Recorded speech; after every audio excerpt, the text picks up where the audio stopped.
आहार की शुद्धि हो। आहार शुद्धौ सत्व शुद्धि ही सत्व शुद्धौ ध्रुवा स्मृति ही। वेद भगवान कहते हैं आहार के शुद्ध होने पर सतोगुण शुद्ध होता है, सतोगुण के शुद्ध होने पर ध्रुवा स्मृति होती है। तो आहार की शुद्धि बहुत अपेक्षित है।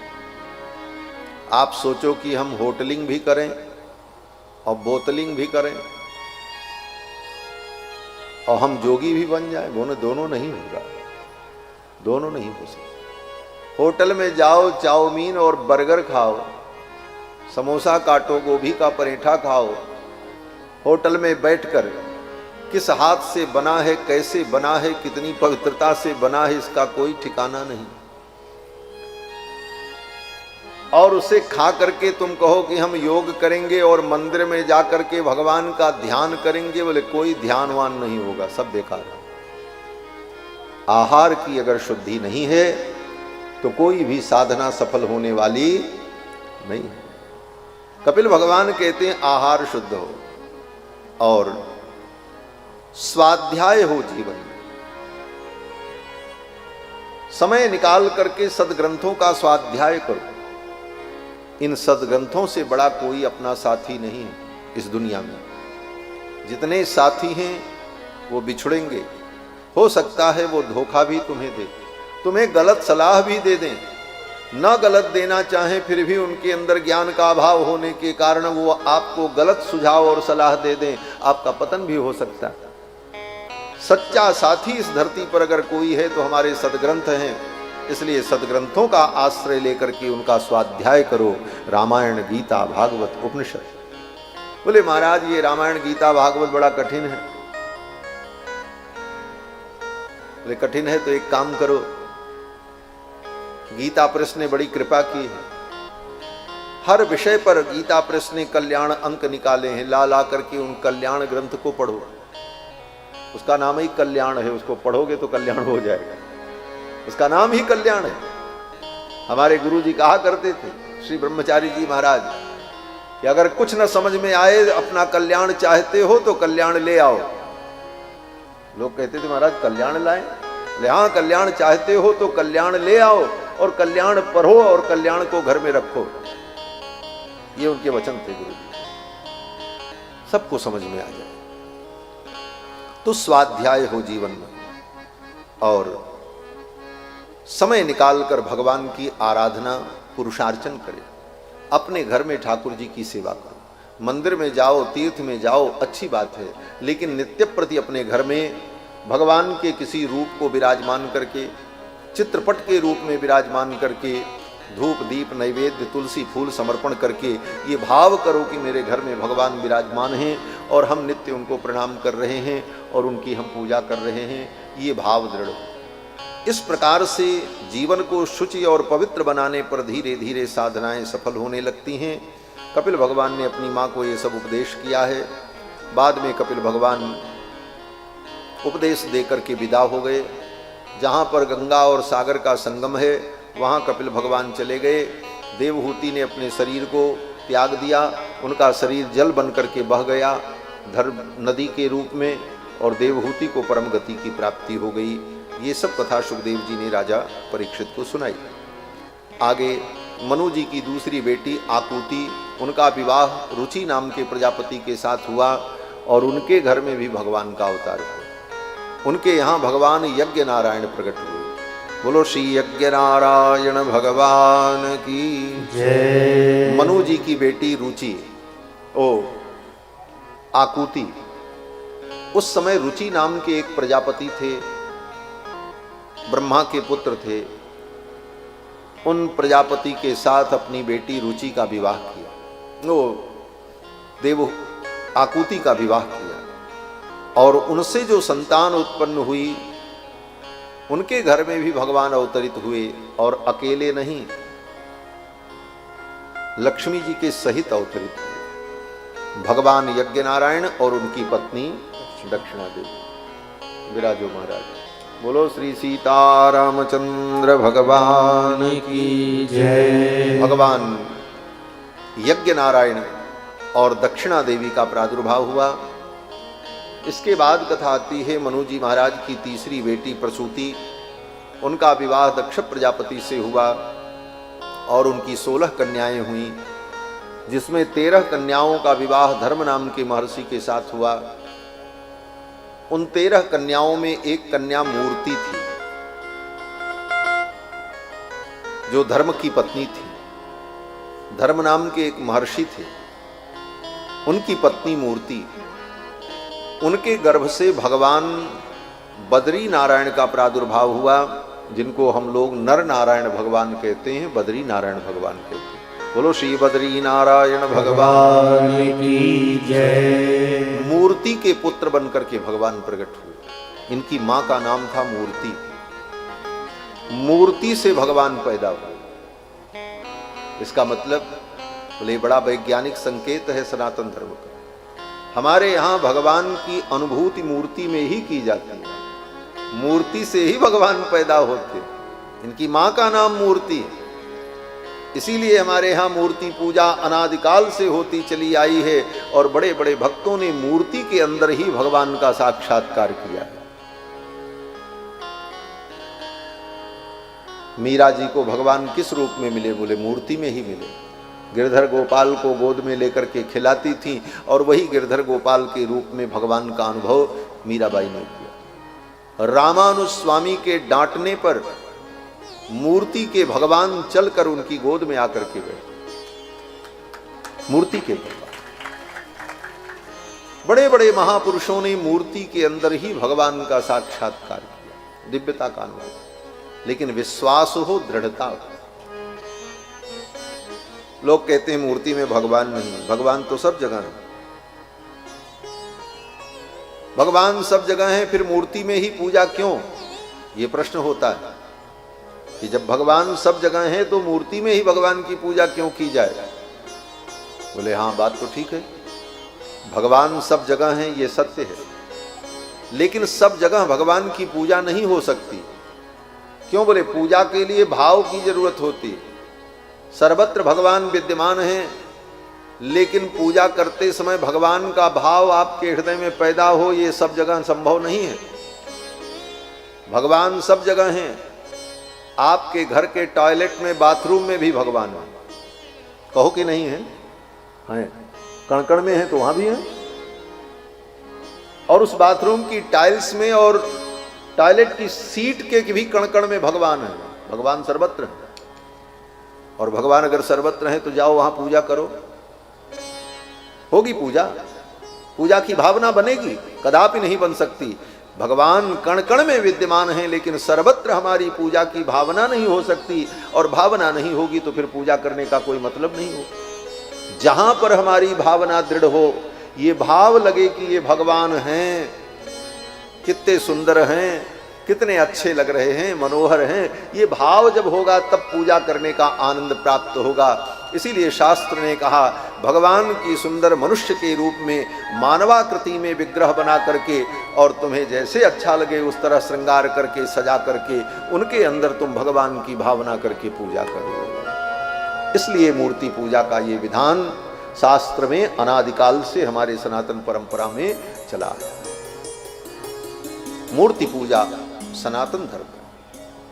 बिना मूर्ति पूजा के एक क्षण कोई रह नहीं सकता। जो दुनिया में चिल्लाते हैं मूर्ति पूजा नहीं करते, वो भी मूर्ति पूजा करते हैं। सवेरे से उठते हैं, शाम तक जब तक हम सोते नहीं तब तक मूर्ति पूजा ही करते। आप सवेरे उठ के क्या करते हैं? बोले सवेरे उठ करके सोच जाते हैं, मुख धोते हैं, स्नान करते हैं, कपड़े पहनते हैं, बाल झाड़ते हैं। बोले ये सब क्या करते हैं? बोले मूर्ति पूजा करते हैं। आप अपनी ही मूर्ति की पूजा कर रहे हैं। आप तो आत्मा हो। आत्मा तो अत्यंत सूक्ष्म होती है। आत्मा को क्या नहलाओगे, क्या खिलाओगे, क्या पिलाओगे? आत्मा क्या पहनेगी? इस शरीर में वो हृदय से अर्जुन तिष्ठति, हृदय के अंदर में अत्यंत सूक्ष्म वो आत्मा जो बाल के नोक के 100 भाग का 100वां भाग है, उतना सूक्ष्म ये आत्मा, उसको तुम कौन सा कपड़ा पहनाओगे, कौन सी कंघी से उसका बाल झाड़ोगे? लेकिन उस आत्मा की जो मूर्ति है, इस मूर्ति को नहला करके, धुला करके, सजा करके, खिला करके हम सुख का अनुभव करते हैं। इस मूर्ति की पूजा होती है तो भीतर बैठी हुई आत्मा को प्रसन्नता मिल जाती है। उसी प्रकार मूर्ति के अंदर जो विद्यमान भगवान हैं अंतर्यामी, मूर्ति की पूजा करने पर उन अंतर्यामी को संतोष हो जाता है, वो प्रसन्न हो जाते हैं। यही मूर्ति पूजा का विज्ञान है। और दुनिया में सब मूर्ति पूजा करते हैं, बिना मूर्ति पूजा के तो कोई रह नहीं सकता। किताब की पूजा करते हो ना, किताब क्या है? वो भी तो मूर्ति है। अगर इस्लाम धर्म या किसी धर्म की किताब हो, उसको फाड़ दो तो कहते हैं हमारे मजहब का अपमान हो गया, कुरान का अपमान हो गया। बोले कुरान क्या है? शब्द ही तो है, शब्द का कोई रूप नहीं होता। लेकिन उस शब्द की भी तुमने मूर्ति बनाई, अक्षर बनाए टेढ़े टेढ़े। हम जिसको क लिखते हैं, बोलते हैं क, ये ध्वनि जो निकली ये शब्द है, ये अक्षर है क। और लिखते कैसे हैं? बोले ऐसे। तो हम जो बोल रहे हैं वही वो क है? बोले वही नहीं है। अंग्रेज लिखेगा तो दूसरे तरह से लिखेगा, तमिल वाला लिखेगा तो दूसरे तरह से लिखेगा, लेकिन ध्वनि वही रहेगी। दुनिया का किसी भाषा का व्यक्ति बोलेगा तो ध्वनि वही निकलेगी, लेकिन उसकी मूर्तियां अलग अलग होंगी। तो ये जो अक्षर लिखे जाते हैं, जो लिपि है, वो क्या है? बोले शब्द की मूर्ति है। वो स्वयं शब्द नहीं है। शब्द तो वो है जो ध्वनि के रूप में निकलता है, और जो लिखा जाता है बोले वो उसकी मूर्ति है। उस मूर्ति के माध्यम से उस ध्वनि को हम पहचान लेते हैं। उसी प्रकार भगवान जो कण कण में विद्यमान हैं, उनकी मूर्ति के माध्यम से उस परमात्मा को हम प्राप्त कर लेते हैं। ये विज्ञान है। दुनिया में हर व्यक्ति मूर्ति पूजा करता है, और मूर्ति पूजा किए बिना तो ये सृष्टि चल नहीं सकती। सृष्टि की शुरुआत मूर्ति पूजा से हुई। ब्रह्मा जी ने सर्वप्रथम मूर्ति पूजा की, भगवान नारायण की। ब्रह्मा मूर्त हैं, अमूर्त नहीं है। सगुण साकार हैं, सगुण साकार ब्रह्मा ने भगवान की मूर्ति को, सगुण साकार मूर्ति को संसार के सगुण साकार पदार्थों के द्वारा पूजन किया। इसलिए भगवान सदा सगुण साकार ही हैं, वो कभी निराकार और निर्गुण नहीं हैं, क्योंकि उन्हीं से सारा आकार प्रकार सब कुछ उत्पन्न हुआ। तो मूर्ति के पुत्र का नाम भगवान नारायण, वही बद्री नारायण भगवान हैं, नर नारायण भगवान। इन्हीं दक्ष प्रजापति की बेटियों में सबसे छोटी बेटी जो थी, उनका नाम सती था। उनका विवाह भगवान शंकर के साथ हुआ था। शंकर जी के साथ जब सती का विवाह हुआ तो युवा अवस्था में ही सती ने अपने प्राणों का त्याग कर दिया। ये कथा रामचरितमानस में गोस्वामी तुलसीदास जी ने बड़े विस्तार से लिखी है। कारण बोले पिता के यज्ञ में सती का अपमान हुआ। उस अपमान को सती सहन नहीं कर पाई और सती ने अपने प्राणों का त्याग कर दिया। भगवान शंकर को पता चला कि सती ने अपने पिता के यज्ञ में अपने प्राणों का त्याग कर दिया। और ये पता किससे चला? नारद जी के द्वारा। नारद जी तो अंतर ब्रह्मांडीय संवाददाता हैं। कहाँ का संवाद कहाँ पहुँचाना है, ये काम नारद जी बहुत अच्छे से करते। और नारद जी के संवाद प्रेषण से समाज का कल्याण होता है। पत्रकारिता समाज के कल्याण के लिए होनी चाहिए। नारद जी की जो संवाद प्रेषण की विधा है वह लोक कल्याण के लिए। नारद जी ने जाकर के भगवान शंकर को बता दिया, भवो भवान्या निधनम प्रजापतेर असत्कृताया अवगम्य नारदात। नारद जी के द्वारा भगवान शंकर को जब पता चला, भगवान शंकर को क्रोध आ गया। ऐसे भी वो रुद्र हैं, क्रोध के ही रुद्र देवता हैं, रोष के और क्रोध के ही वो देवता हैं, संहार के देवता हैं। क्रोध आया तो भगवान शंकर ने क्रुद्ध सुदष्टोष्ट पुटः सधूर जटिर जटाम तडित वन्य सटोग्र रोचिशम। भगवान शंकर को जब क्रोध आया तो उत्कृत्य रुद्र सहसोत्थितो हसन गंभीर नादो। विससर्जताम भूमि। अपने आसन पर भगवान भोलेनाथ बैठे थे। नारद जी ने जब बताया तो भगवान शंकर को क्रोध आया और भगवान शंकर ने अपने जटा को ऐसे पकड़ा और उखाड़ लिया।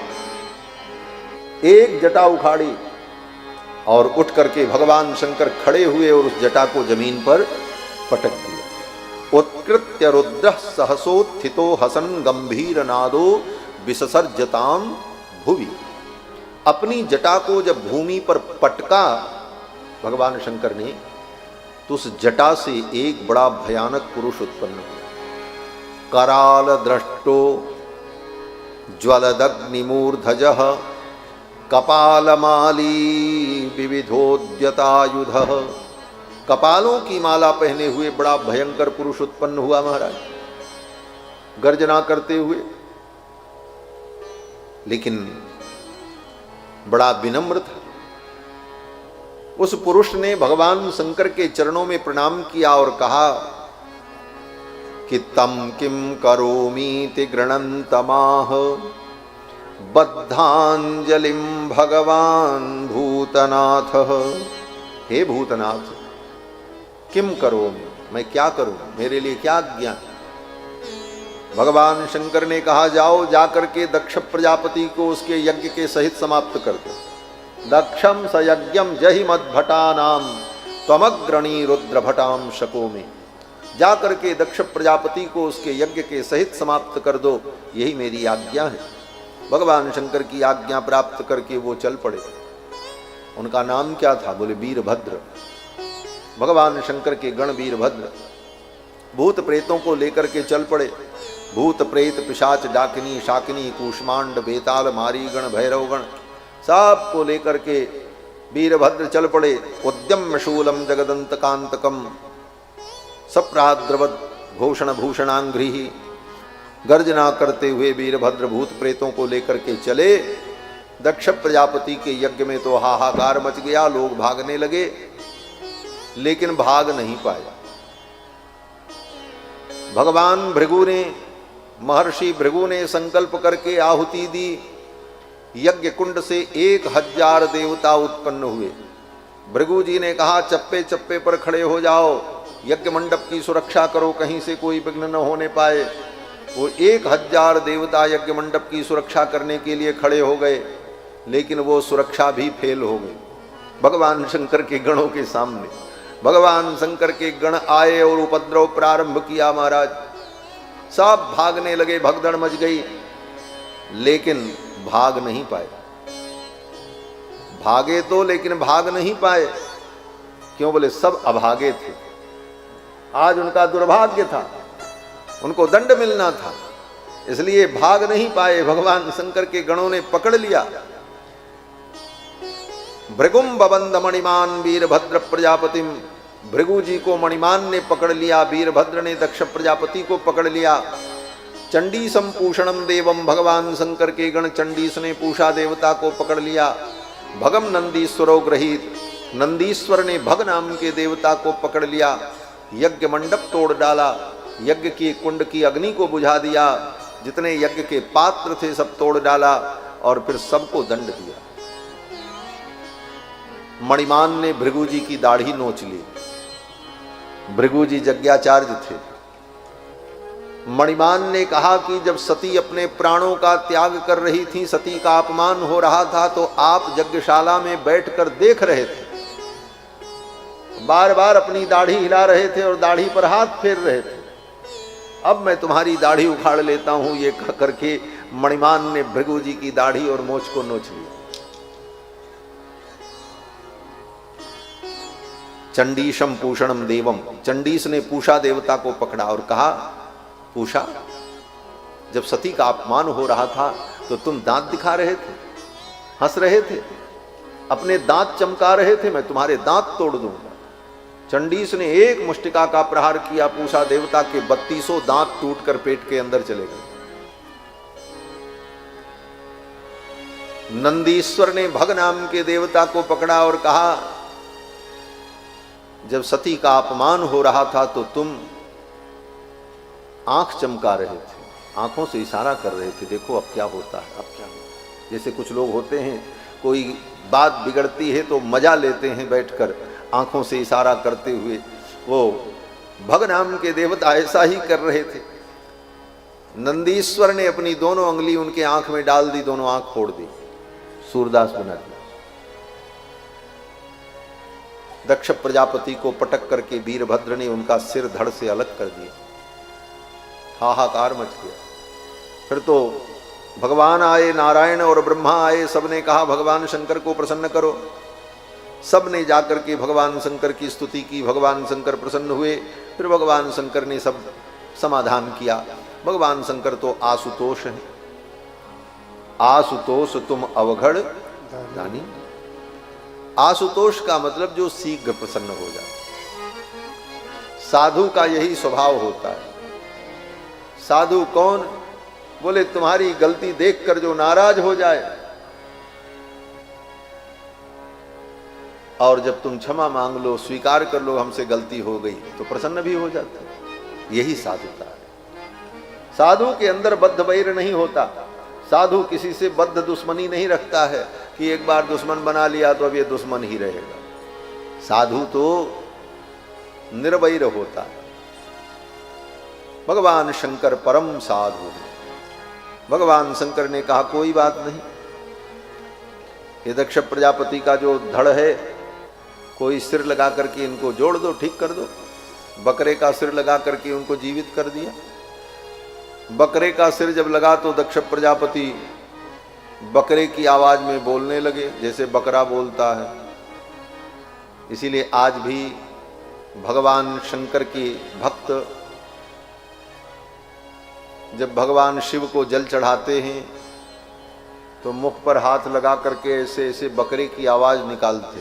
काशी में जाओ, देखो, सुनो, यत्र तत्र, जहां भगवान शिव के उपासक हैं। क्यों? बोले दक्ष प्रजापति का जब बकरे का सिर हो गया, वो बकरे की आवाज में बोले तो भगवान शंकर को हंसी आ गई, हंसने लगे।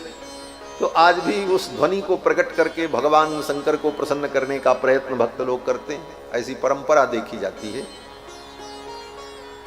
मित्र नाम के देवता के साथ भग नाम के देवता रहेंगे, क्योंकि इनकी आंख तो फूट गई है, तो अब इन्हीं के साथ ये रहें और टहलें घूमें। जैसे किसी के आंख नहीं होती तो आंख वाले व्यक्ति के कंधे पे हाथ रख करके वो चलता है, उसी के सहारे अपना काम करता है। ये सब विधान बना दिया। फिर प्रश्न ये हुआ कि ये यज्ञ कैसे पूरा हो? यज्ञ तो अधूरा रह गया था। तो ब्राह्मणों ने, ऋषियों ने कहा कि वैष्णवम यज्ञ संतत्यैत्री कपालम द्विजोत्तमाः पुरोडासम निरवपन वीर संसर्ग शुद्धये।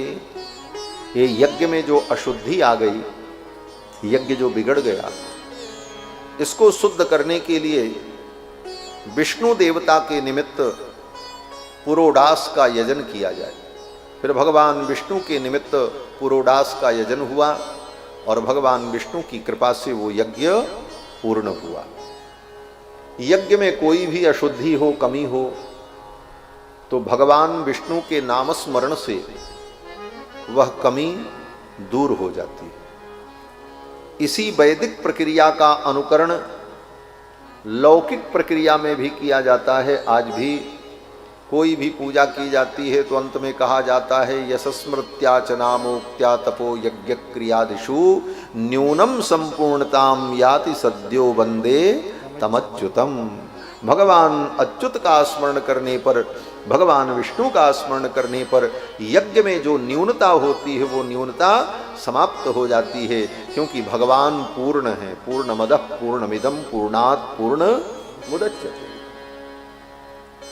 तो कहीं न कहीं लौकिक कर्मकांड में जो विधान है वह वैदिक कर्मकांड से ही चल करके आया है। मूल उसका वेद है। तो इस प्रकार से दक्ष प्रजापति का यज्ञ पूर्ण हुआ। सती ने प्राण त्याग दिया था, लेकिन मरते समय सती जी ने भगवान से वरदान मांगा। जब सती अपने पिता के यज्ञ में शरीर त्याग रही थी तो उन्होंने भगवान से यही कहा, हे प्रभु, मेरा कहीं भी जन्म हो लेकिन मैं बार बार भगवान शिव की पत्नी बनूं, शिव ही मेरे पति हों, यही कामना करके सती ने अपने प्राणों का त्याग किया। सती मरत हरिसन बर मांगा, सती मरत हरिसन बर मांगा, जन्म जन्म शिव पद अनुरागा, जन्म जन्म शिव पद अनुरागा, तेहि कारण हिमगिरि ग्रह जाई, तेहि कारण हिमगिरि ग्रह जाई, जननी पार पति तनु पाई, जननी पार पति तनु पाई, जननी पार पति तनु पाई। मरते समय सती जी ने यही मांगा कि मैं भगवान शिव की पत्नी बनूं, इसीलिए उनका अगला जन्म हिमालय के यहाँ हुआ। हिमालय पर्वत की बेटी बनी, इसीलिए उनका नाम पार्वती पड़ा। पर्वत की बेटी इसीलिए पार्वती कहलाई, और फिर उनका विवाह भगवान शंकर के साथ हुआ। ये सब कथा सुखदेव जी ने राजा परीक्षित को बताई। इसके बाद मनु जी के पुत्र महाराज उत्तानपाद, उनके पुत्र श्री ध्रुव जी महाराज भगवान के परम भक्त हुए। ये भागवत ग्रंथ भक्त और भगवान का चरित्र है। इस ग्रंथ में भगवान की कथा और भगवान के भक्तों की कथा है। कहने के लिए भगवान और भगवान के भक्त की कथा अलग अलग, लेकिन वस्तुतः जहां भगवान की कथा होती है उसी में भक्त की कथा रहती है, और जहां भक्त की कथा रहती है उसी में भगवान की कथा रहती है। क्यों बोले? भक्त भगवान कभी एक दूसरे से अलग होते नहीं। संत भगवंत अंतर निरंतर नहीं, संत और भगवंत में अंतर नहीं। इसलिए भगवान की कथा होगी तो भक्त की कथा आ जाएगी, और भक्त की कथा होगी तो भगवान की कथा आ जाएगी। दोनों की कथाएं मिली जुली रहती हैं, अलग अलग थोड़ी होती। इसीलिए भागवत में भगवान की भी कथा है और भक्तों की भी कथा है। अब इसको इस तरह से भी कहो, शब्द में भी वो अर्थ निकाल लो। इसका नाम क्या है? बोले भागवत कथा। तो भागवत कथा का मतलब क्या है? बोले भगवतः श्री कृष्ण चंद्रस्य कथा भागवत कथा। भगवान की जो कथा है वो भागवत कथा है। और भागवता नाम कथा भागवत कथा। भागवत माने भगवान के भक्त, भगवान के भक्त को भागवत कहते हैं। तो भागवतों की कथा जिसमें हो वो भागवत कथा, और भगवान की कथा जिसमें हो वो भागवत कथा। भगवता प्रोक्तम भागवतम, भगवान के द्वारा जिस ग्रंथ का प्रणयन किया गया उस ग्रंथ का नाम भागवत कथा। तो ये सब बातें सिद्ध हो जाती हैं शास्त्र सम्मत दृष्टि से विचार करने पर। अब आगे कहते हैं, मनु जी के पुत्र उत्तानपाद, उनके पुत्र ध्रुव जी हुए। ध्रुव जी का चरित्र बड़े विस्तार से सुखदेव जी ने सुनाया। ध्रुव जी ने 5 महीने की कठिन तपस्या में भगवान का दर्शन प्राप्त कर लिया, और 5 वर्ष की उम्र में हुआ ये कि ध्रुव जी महाराज एक दिन अपने पिता के दरबार में खेलते हुए आए और पिता की गोद में बैठ गए। बगल में सौतेली माँ बैठी थी। सौतेली माँ को अच्छा नहीं लगा, उसने हाथ पकड़ करके घसीट दिया, नीचे उतार दिया। तुम इनकी गोद में नहीं बैठ सकते। ध्रुव जी ने कहा क्यों? सौतेली माँ ने कहा तुम मेरे सवत के पुत्र हो, इसलिए गोद में नहीं बैठ सकते। हमारे गर्भ से पैदा होते तो तुम इनकी गोद में बैठने के अधिकारी होते। ध्रुव जी ने कहा मैं इसके लिए क्या करूं? सौतेली माँ ने कहा जाओ तपस्या करो, और तुम्हारी तपस्या से भगवान प्रसन्न हो जाएं तो वरदान मांगना कि मेरा अगला जन्म सुरुचि के गर्भ से हो, और जब मेरे गर्भ से तुम पैदा होगे तब पिता का ये उत्तराधिकार तुम्हें प्राप्त होगा। इतनी बड़ी बात सौतेली माँ ने ध्रुव जी को कही। 5 वर्ष के ध्रुव जी को बहुत दुख हुआ, चल पड़े, आए, अपनी माँ के गोद में गिर करके, उनकी माँ जो थी उनका नाम सुनीति था, वो बड़ी महारानी थी, बड़ी पत्नी थी महाराज की, गोद में गिर करके रोने लगे। मां सुनीत ने कहा, बेटा दुखी मत हो, तुम्हारी सौतेली मां ने ठीक कहा है, भगवान के अतिरिक्त दुख को दूर करने वाला और कोई नहीं, किसी के पास मत जाओ। नान्यः ततः पद्म पलाशलोचनात् दुःखच्छिदं ते मृगयामि कंचन। कमल नयन भगवान के अतिरिक्त दुख को दूर करने वाला कोई और नहीं, इसलिए तुम भगवान के चरणों की भक्ति करो। मनस्यवस्थाप्य भजस्व पूरुषम। मां ने अपने पुत्र को भगवान के भजन की भक्ति की प्रेरणा दी।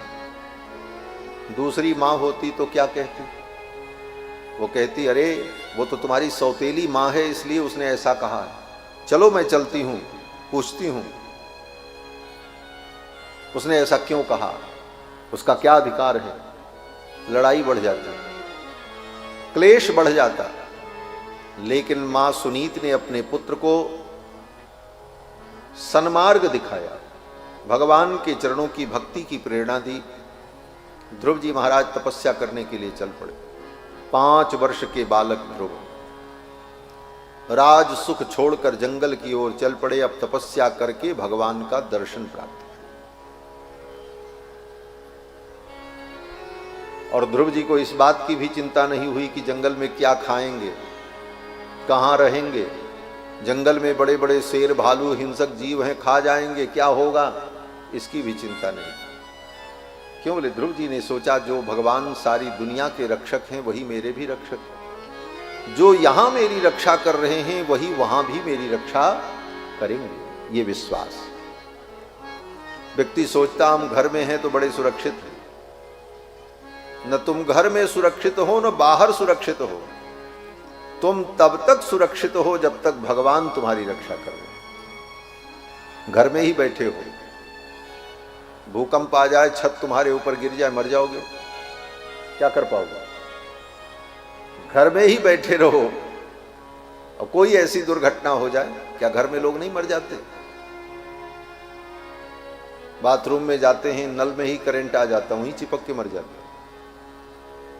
भगवान जब तक रक्षा कर रहे हैं तो आप सब जगह सुरक्षित हैं, चाहे जंगल में हो, चाहे पहाड़ में हो, चाहे घर में हो, चाहे शत्रु के बीच में हो। और भगवान अगर तुम्हारी रक्षा नहीं कर रहे हैं तो तुम्हारे पास कितने भी रक्षा के साधन हैं वो सब व्यर्थ हैं। हमारे आचार्य श्री वेदांत देशिक स्वामी जी महाराज कहते हैं, त्वयि प्रवृत्ते मम किम प्रयासई।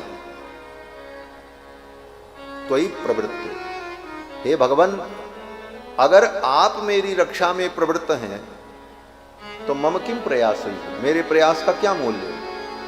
भगवान अगर हमारी रक्षा करने को तैयार बैठे हैं तो हमको प्रयास करने की क्या जरूरत है? मम किम प्रयासई ही, मेरे प्रयास का मूल्य क्या है? और फिर आगे कहते हैं कि त्वयि अप्रवृत्ते मम किम प्रयासई। हे भगवान, अगर आप मेरी रक्षा में प्रवृत्त नहीं हैं, आप मेरी रक्षा नहीं करना चाहते हैं, तो मम किम प्रयासई ही, मेरे प्रयास से क्या होने वाला है? दोनों स्थिति है। आचार्यों का चिंतन कितना सूक्ष्म होता है, जहां तक हमारी बुद्धि नहीं जा सकती, आचार्य जन वहां तक विचार करके इन विषयों को, तथ्यों को स्पष्ट करते। कितना सुंदर तर्क है। त्वयि प्रवृत्ते मम किम प्रयासई, त्वयि अप्रवृत्ते मम किम प्रयासई।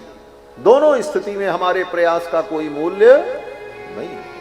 भगवान रक्षा करेंगे तो हमको करने की जरूरत नहीं, और नहीं करेंगे तब भी करने की जरूरत नहीं, क्योंकि करके करेंगे क्या? क्या होगा? कुछ होने वाला नहीं। यह विश्वास भगवान में दृढ़ हो।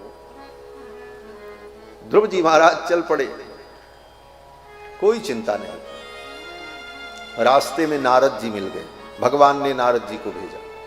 कोई जीव जब भगवान की ओर आगे बढ़ता है तो भगवान स्वयं कृपा करके किसी मार्गदर्शक को, किसी सदगुरु को भेज देते।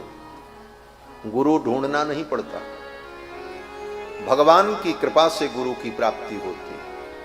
आप केवल भगवान में अपने मन को लगाओ, भगवान की ओर बढ़ने का प्रयत्न करो, फिर आगे क्या करना है बोले वो सारी जिम्मेदारी भगवान की होती है। भगवान स्वयं कोई गुरु भेज देंगे, साधन जुटा देंगे, व्यवस्था बना देंगे, कुछ न कुछ रास्ता तय हो जाएगा। नारद जी को भेज दिया, नारद जी आए और नारद जी ने ध्रुव जी को मंत्र दिया।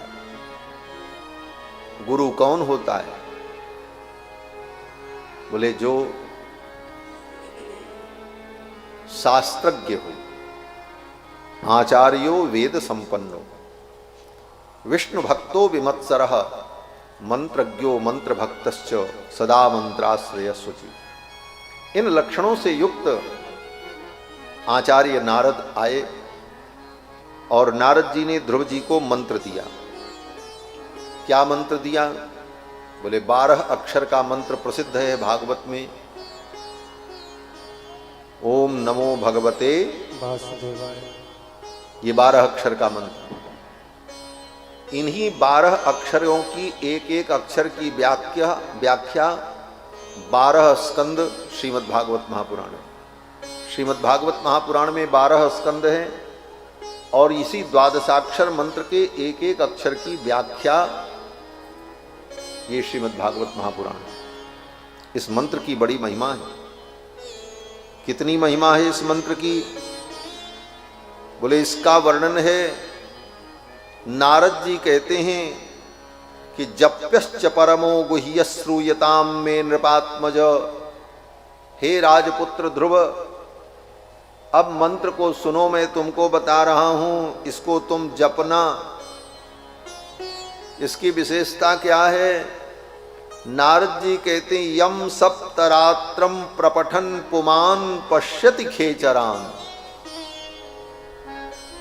7 दिन 7 रात्रि तक लगातार इस मंत्र का अगर कोई व्यक्ति जप कर ले, नारद जी कहते हैं यम सप्तरात्रम प्रपठन पुमान पश्यति खेचरान।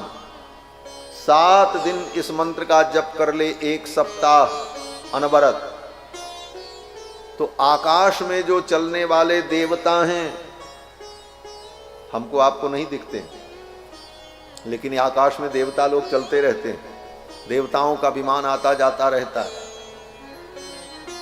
वे सारे देवता दिखाई पड़ने लग जाएंगे। 7 दिन केवल जप करने का परिणाम ये होगा, ऐसी दृष्टि हो जाएगी, पुमान पश्यति खेचरान। और इससे भी अधिक उपासना अगर की तो ब्रह्मादिक देवताओं का दर्शन होने लगे। और अनवरत इस मंत्र का जप अगर 12 दिनों तक व्यक्ति ने किया,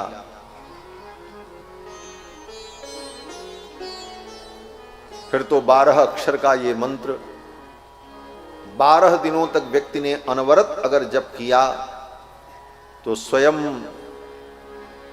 भगवान द्वादश व्यूह जो हैं वे परमात्मा उसके सम्मुख प्रकट हो जाए। ये मंत्र की महिमा। मंत्र की महिमा जब जप करो तब समझ में आता है।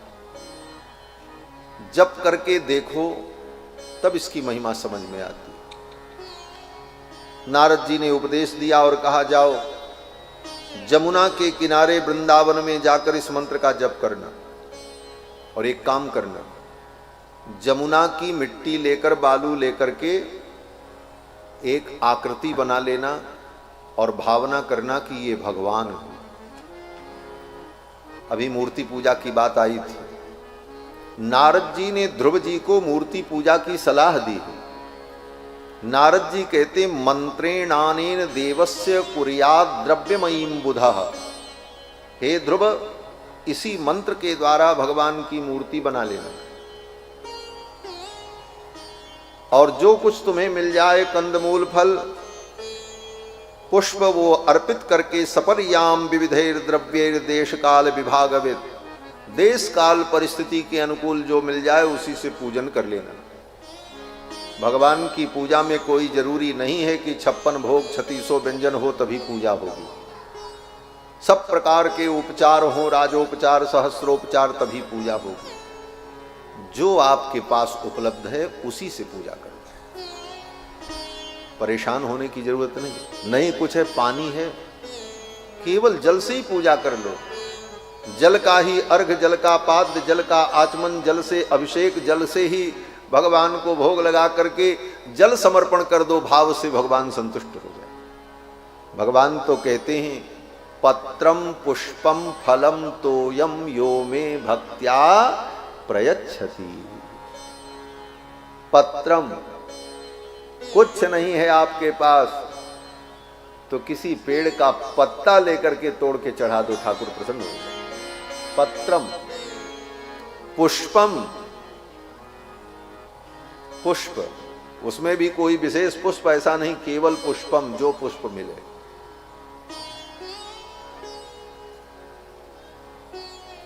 एक बार की घटना, हमारे गुरुजी शालिग्राम भगवान को स्नान करा रहे थे। पूजा के लिए फूल देना था, तुलसी तो मिल गई, फूल नहीं मिला। जहां ठहरे थे आसपास कहीं कोई फूल मिला नहीं। गांव था, सरसों का खेत लगा था, तो गुरुजी कहे वो सरसों का जो फूल है वही ले आओ, भगवान को चढ़ाओ। सरसों के पीले पीले फूल तोड़ करके मंगवाए और लेकर के ठाकुर जी को चढ़ा करके पूजा कर। श्रद्धा होनी चाहिए। भगवान कमल का ही पुष्प स्वीकार करेंगे, भगवान अमुक पुष्प ही स्वीकार करेंगे, ऐसा नहीं है। तुम्हारी श्रद्धा का सुमन वो स्वीकार करते हैं। पत्रम पुष्पम फलम तोयम यो में भक्त्या प्रयच्छति। ध्रुव जी ने को नारद जी ने सलाह दी पूजा करना और मंत्र का जप करना। ध्रुव जी आए, मंत्र का जप करने लगे। 3 दिन 3 रात्रि तक लगातार मंत्र का जप करते रहे। फिर 3 दिन 3 रात्रि लगातार मंत्र का जप किया। ये करते करते 1 महीना बीत गया। दूसरा महीना लगा तो 6-6 दिन तक लगातार मंत्र का जप करते रहे। तीसरे महीने में 9-9 दिन तक लगातार मंत्र का जप करते रहे। चौथा महीना आया तो 12-12 दिन तक। चतुर्थमपि वै मासम द्वादशे द्वादशे हनि, 12-12 दिन तक। 5वां महीना जब आया तो अपनी श्वास को भी जीत लिया और अखंड समाधि लग गई। 5 वर्ष के ध्रुव जी को 5 महीने में अखंड समाधि लग गई। वो भी एक पैर पर खड़े होकर, गद्दी लगा करके, बिस्तर लगा करके नहीं। तपस्या तो ध्रुव जी से सीखो। लोग कहते हैं महाराज हम गुफा में गए थे तपस्या करने, और गुफा के अंदर भी बढ़िया चादर ओढ़ करके फोटो खिंचाते हुए तपस्या कर रहे हैं। वहां भी जब कैमरा लेकर के फोटो खींची जा रही है तो कौन सी तपस्या होगी, हमको बताओ भाई। ध्रुव जी तो एक पैर पर खड़े होकर के तप कर रहे थे, खुले आसमान में। ध्यायन् ब्रह्म पदैकेन तस्थौ स्थाणुरिवाचलः। ये कलयुग है महाराज। कलयुग में तपस्या कम होती है, तपस्या को भुनाया ज्यादा जाता है। लोग जाने कि हम बहुत बड़े तपस्वी, तपस्या कम होती है। तपस्या लोग देखें कि हम तपस्या कर रहे हैं, ये दिखाना ज्यादा महत्वपूर्ण हो जाता है। और भक्ति और प्रेम, इसमें जब दिखावा और प्रदर्शन आता है तो भक्ति और प्रेम क्षीण हो जाता है। प्रेम को ही भक्ति कहते हैं। इसीलिए किसी कवि ने कहा है कि मोहब्बत दिखावे से नफरत किया करती है। लोगों ने कहा मोहब्बत की पहचान बना दी क्या? बोले ताजमहल बना दिया। बोले व्यर्थ किया तुमने, मोहब्बत दिखावे की चीज थोड़ी। किसी कवि की पंक्ति थी, याद आ गई, केवल विषय को स्पष्ट करने के लिए, बाकी मेरा कोई उद्देश्य नहीं है इन बातों को कहना। तो बात महत्वपूर्ण ये है कि ध्रुव जी महाराज ने एक पैर पर खड़े होकर कठिन तप किया। ध्यायन् ब्रह्म पदैकेन तस्थौ स्थाणुरिवाचलः सर्वतो मन आकृष्य। चारों तरफ से अपने मन को आकृष्ट करके हृदय भूतेन्द्रियाशयम् ध्यायन् भगवतो रूपम। भगवान के चरणों में अपने मन को लगा दिया और परिणाम बोले भगवान को प्रकट होना पड़ा। भगवान प्रकट हो गए। सहस्र शीर्षापि ततो गरुत्मता मधोर वनम भृत्य दिदृक्षयाद। भगवान परम पुरुष वेदात्मा ध्रुव जी के सामने प्रकट हो गए, लेकिन ध्रुव जी अपनी आंखें बंद किए हुए अपने हृदय में ही वो भगवान का दर्शन कर रहे थे। भगवान ने देखा इसका ध्यान टूटे तब इसकी तपस्या छूटे, और ध्यान तब छूटेगा जब हृदय में मेरा जो रूप है वो अंतर्हित हो जाए। भगवान ने संकल्प किया, ध्रुव के हृदय में जो भगवान का स्वरूप प्रकाशित हो रहा था वो स्वरूप गायब हो गया। वो स्वरूप जब गायब हो गया, अंतर्हित हो गया, तो ध्रुव जी को बड़ी व्याकुलता हुई, मेरा ध्यान क्यों छूटा। ध्रुव जी ने टक से आंख खोली, और ध्रुव जी ने जब आंख खोली तो क्या देखते हैं, बोले जो रूप हृदय के अंदर प्रकाशित हो रहा था वही भगवान सामने खड़े थे। सशंख चक्रम सकिरीट कुंडलम सपीत वस्त्रम सरसी रुहेक्षणम सहार वक्षस्थल कौस्तुभ श्रियम नमामि विष्णुम शिरसा चतुर्भुज। शंख चक्र गदा पद्म धारण किए, पीतांबर बनमाला विभूषित भगवान कोटि कोटि कोटि कोटि कंदर्प दर्प दलन पटियान भगवान ध्रुव के गाल पर सटा दिया। ऊपर की भुजा में भगवान शंख चक्र लिए थे, तो जिस हाथ में शंख था उस शंख को ध्रुव के गाल पर ऐसे भगवान ने सटाया। किधर से, बोले जिधर से शंख को मुख में लगाकर बजाया जाता है वो वाला हिस्सा। भगवान के अधरों का प्रसाद जिस शंख में संपृक्त था, भाई भगवान शंख बजाएंगे तो मुंह में लगा के ही तो बजाएंगे, तो भगवान के ओंठों का अधरों का स्पर्श जिस शंख के भाग में हुआ, संपूर्ण विद्या तो मुख में ही होती है, और भगवान के मुख में तो सब कुछ विद्यमान है, समस्त ज्ञान विज्ञान। और वह प्रसाद जिस शंख में, वह शंख ध्रुव के गाल में ऐसे सटा दिया। और उसी समय चारों वेद, 6 शास्त्र, समस्त विद्याएं ध्रुव के अंदर प्रकट हो गई। पढ़ना नहीं पड़ा। इसी बात को विद्वानों ने कहा, संतों ने कहा, पोथी पढ़ी पढ़ी जगमुआ पंडित भया न कोई, ढाई आखर प्रेम का पढ़े सो पंडित हो। ये ढाई आखर क्या है, बोले भगवान से प्रेम हो जाए, मन तुम्हारा निर्मल हो जाए, फिर तो सारी विद्याएं तुम्हारे अंदर आने के लिए उतावली खड़ी हैं, वो तुम्हारे अंदर प्रवेश करना चाहती, योग्यता का संपादन तो हो जाए। हमारे पूज्य महाराज जी कहा करते थे कि ध्रुव 5 वर्ष के बालक, बड़े सुंदर, बड़े मनोहर, और इतनी कठिन तपस्या की। ध्रुव की इस तपस्या को देखकर भगवान के हृदय में वात्सल्य उत्पन्न हुआ। जैसे पिता अपने बच्चे को देखकर जब दुलार करता है, प्यार करता है, तो अभिभूत होकर अपने बच्चे के गाल को चूम लेता है। भगवान ने भी सोचा कि ध्रुव के गाल को चूम लें, लेकिन आज तो हम भक्त और भगवान के इस लीला में आए हैं, मैं भगवान हूं, ये भक्त हैं, तो इस लीला में मर्यादा भी बनी रहे।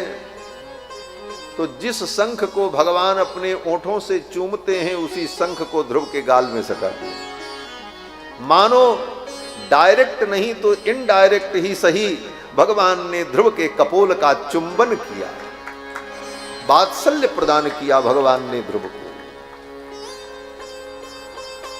लोग कहते हैं आजकल हम लोग बहुत नई नई चीज सीख गए।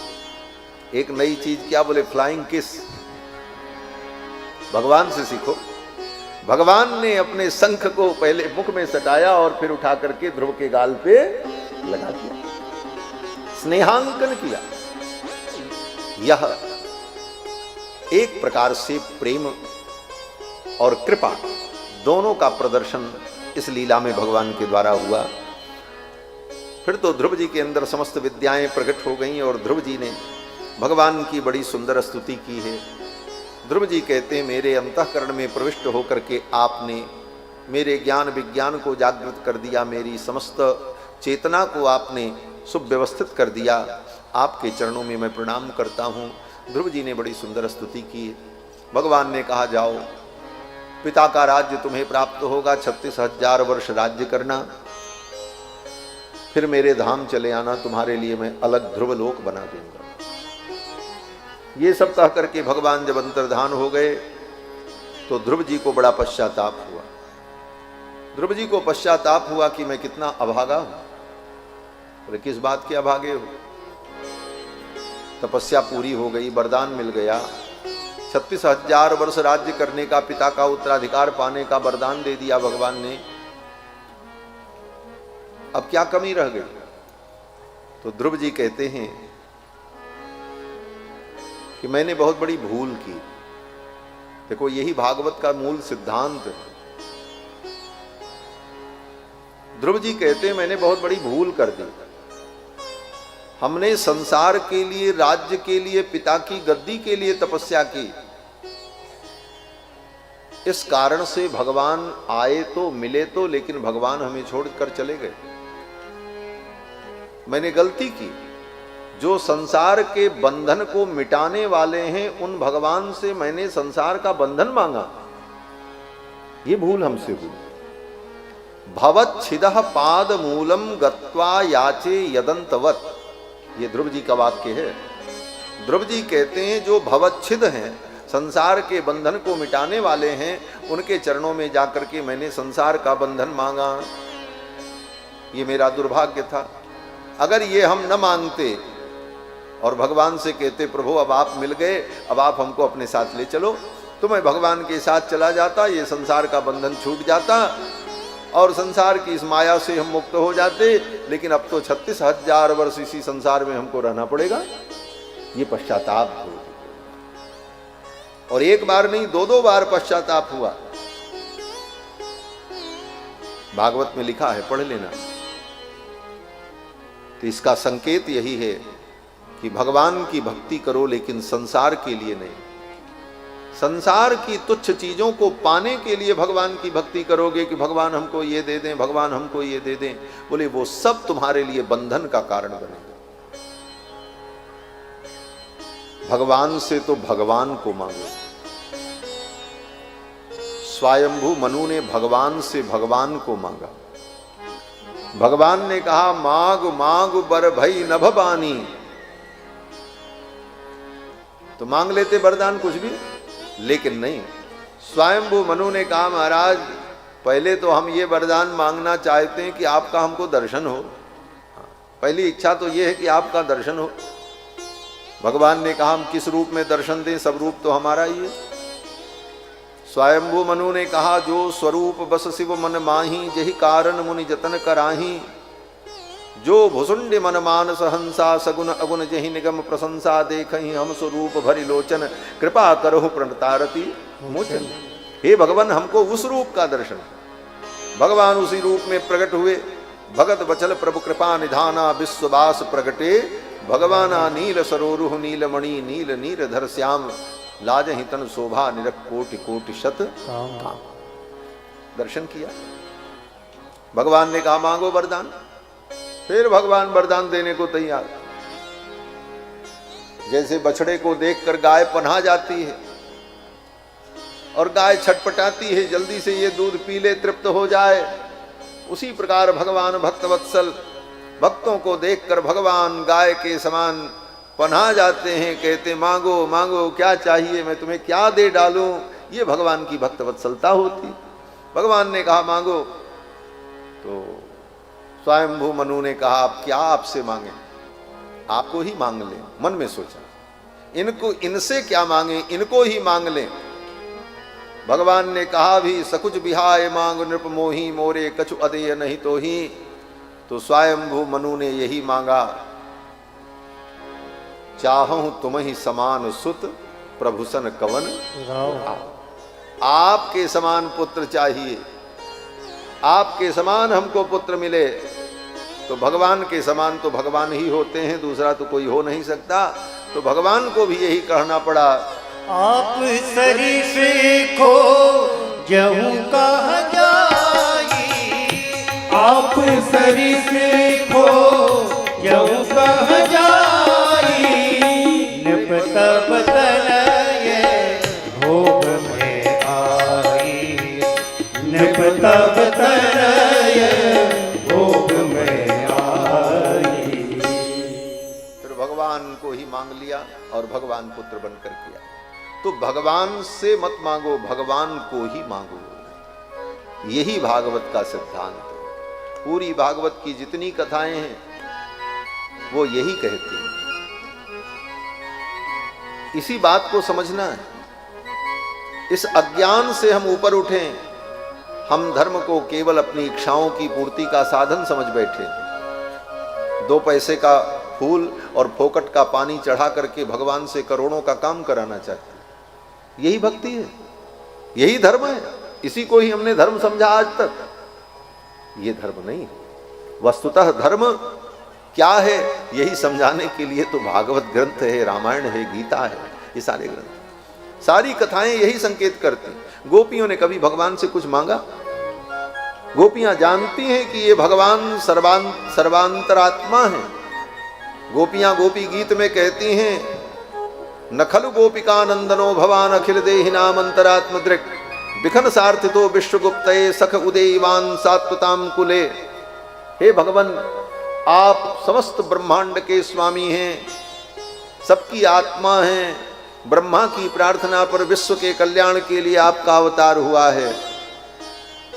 तो ऐसे भगवान से क्या नहीं मांग सकती थी गोपी? लेकिन कहीं गोपियों ने भगवान से कुछ मांगा हो तो बताओ। गोपियां यही कहती, हे श्याम सुंदर, तुम्हारा दर्शन हमको मिले। दयित दृश्यताम दीक्षुतावकाश तो धृता सवस्वाम विचिन्वत। क्या पंक्तियां हैं महाराज। जीवन बीत जाए इसका रस लेते लेते, लेकिन ये रस कभी अब खत्म होने वाला नहीं है। ये भागवत है। गोपियां कहती हैं, और मुझे कुछ नहीं चाहिए। दयित दृश्यताम दीक्षुतावकाश तो धृता सवस्वाम विचिन्वते।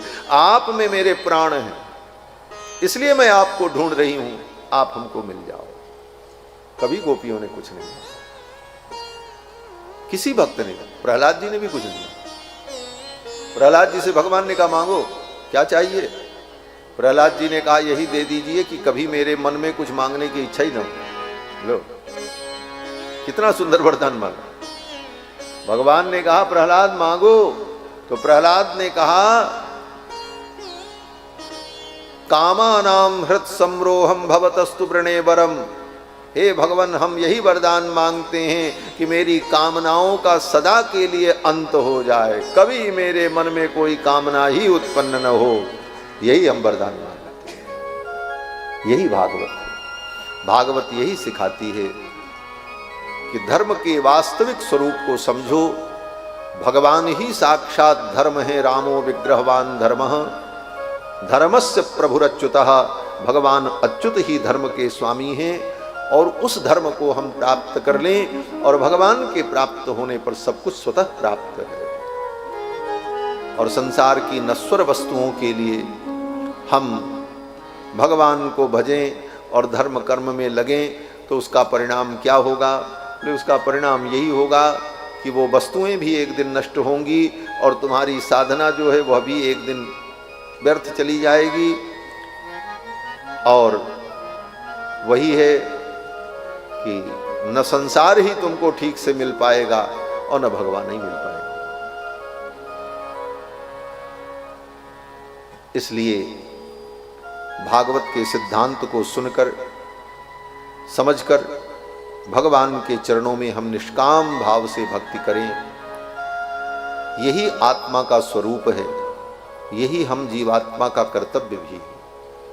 इसे समझें, यही भागवत समझाती है। तो अब आगे हम नहीं समझाएंगे क्योंकि 5:30 बज गए। अब बाकी कल बताएंगे। और कल बहुत सारी कथाएं हैं, उन सारी कथाओं को कहते हुए सबका स्मरण करेंगे। वामन भगवान का भी चरित्र आएगा, क्योंकि वामन भगवान के चरित्र के बाद तो फिर सीधे कृष्ण चरित्र में ही जाना रहता है। क्योंकि 9 और 8वें स्कंद में वामन भगवान का चरित्र, फिर 9वें में वंश वर्णन और 10वें में भगवान का अवतार ही है। तो कल चतुर्थ दिवस की कथा रहेगी। कल भगवान के कृष्ण जन्मोत्सव का हम सभी लोग आनंद लेंगे।